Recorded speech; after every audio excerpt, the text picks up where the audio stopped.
Olá, galerinha do quarto ano A, da Escola Municipal de Tempo Integral Antônio Pereira de Souza. Eu sou a professora Jeane, como muitos já sabem, e hoje é dia de vídeo novo no nosso canal.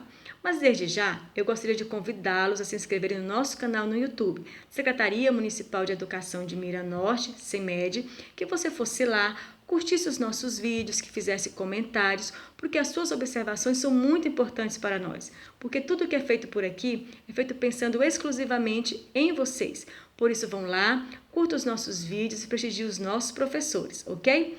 Mas vamos ao que interessa?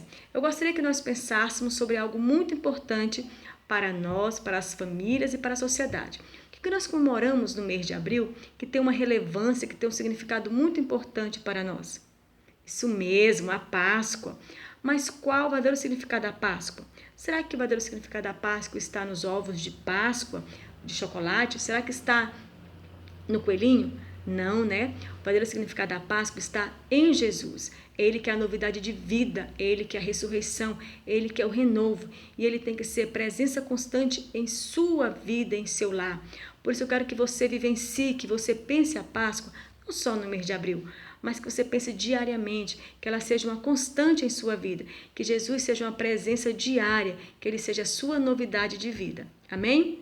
Pegando o pressuposto Páscoa e trazendo para a língua portuguesa, no seu eixo produção de texto, nós vamos pensar essa produção de texto sob 3 perspectivas: começo, meio e fim, ou seja, introdução, desenvolvimento e conclusão. É assim que um texto tem que ser escrito, com uma introdução, dizendo o que você quer, desenvolvendo o que você está pensando e concluindo o seu pensamento. Então, nessa produção de texto, nós temos esses elementos e temos mais coisas que poderiam dar coerência e coesão a esse texto. Nós temos elementos como conectores, substantivos, artigos, pronomes, adjetivos e verbos. Mas eu gostaria que nós pensássemos nesse momento sobre 2 conteúdos que já foram explicados anteriormente através das atividades impressas quinzenais e também de uma videoaula anterior, de uma orientação de uma videoaula, que primeiramente é o substantivo próprios e comuns. Nós falamos que o substantivo é a palavra que nomeia seres, coisas, objetos, pessoas e lugares. O substantivo comum é aquele que nomeia coisas e objetos, como exemplo, cadeira. Falamos também sobre o substantivo próprio, é aquele que nomeia pessoas e lugares, como exemplo, Maria e Santa Catarina, e sempre escrito em letra maiúscula. Mas vamos trazer agora sinais de pontuação. Os sinais de pontuação são sinais gráficos utilizados para representar uma pausa, uma entonação, emoção num texto ou numa frase. Temos vários sinais de pontuação, dentre eles o ponto final, a vírgula, o ponto de interrogação, ponto de exclamação, aspas, travessão, 2 pontos, ponto e vírgula, dentre outros. Mas nós queremos pensar neste momento sobre 4 sinais de pontuação: o ponto final, a vírgula, ponto de exclamação e ponto de interrogação. Como utilizá-los? O que cada um representa? O ponto final, ele é utilizado para finalizar uma ideia. Exemplo, Maria foi à feira. Encerrei a minha ideia, então eu uso o ponto final. A vírgula é utilizado para representar uma pausa na frase. Exemplo, Maria foi à feira e comprou banana, vírgula, maçã, vírgula, goiaba e melancia. Entendeu?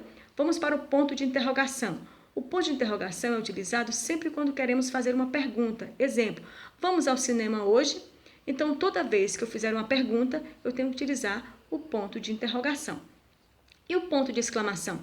Ele é utilizado para expressar uns sentimentos, como espanto, alegria, né? Exemplo, que lindo!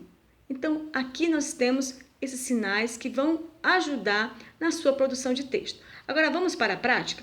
Eu gostaria que você agora, já recheado, munido desses conhecimentos de produção de texto, de substantivo e de sinais de pontuação, essa breve orientação, que você produzisse um texto utilizando essas orientações dadas nesse momento. Que você produzisse um texto dizendo o quê? Qual o significado da Páscoa para você? O que a Páscoa representa? Esse será o seu texto. Você vai dizer lá no seu texto o que a Páscoa representa. E você vai escrever esse texto mais ou menos de 8 a 10 linhas ou até 12. que você vai utilizar esses conteúdos que foram dados. Você vai colocar substantivos próprios, comuns, utilizar os sinais de pontuação que eu acabei de explicar, o ponto final, porque tem que ter, importante, a vírgula para dar uma pausa quando necessária no seu texto, o ponto de interrogação, o ponto de exclamação. É bem verdade que outros elementos no seu texto vão estar lá, que às vezes a gente não falou ainda, mas que fazem parte de um texto, como pronomes, adjetivos, né?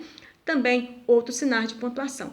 Mas eu gostaria só de frisar, de reforçar esses dois conteúdos neste momento, para que você pudesse fazer uma produção de texto mais organizada. Então, vá lá, produza o seu texto, depois de pronto, coloque na pastinha que foi enviada para você na quinzena e que na outra semana você vai estar devolvendo para que eu possa corrigir e parabenizar pela sua linda produção. Por isso, produza o seu texto, seja criativo, tá? E que todos possam ter uma boa semana, que vocês possam ser abençoados, que vocês tenham uma feliz Páscoa, que Jesus abençoe vocês e eu espero vocês no próximo vídeo. Um grande abraço!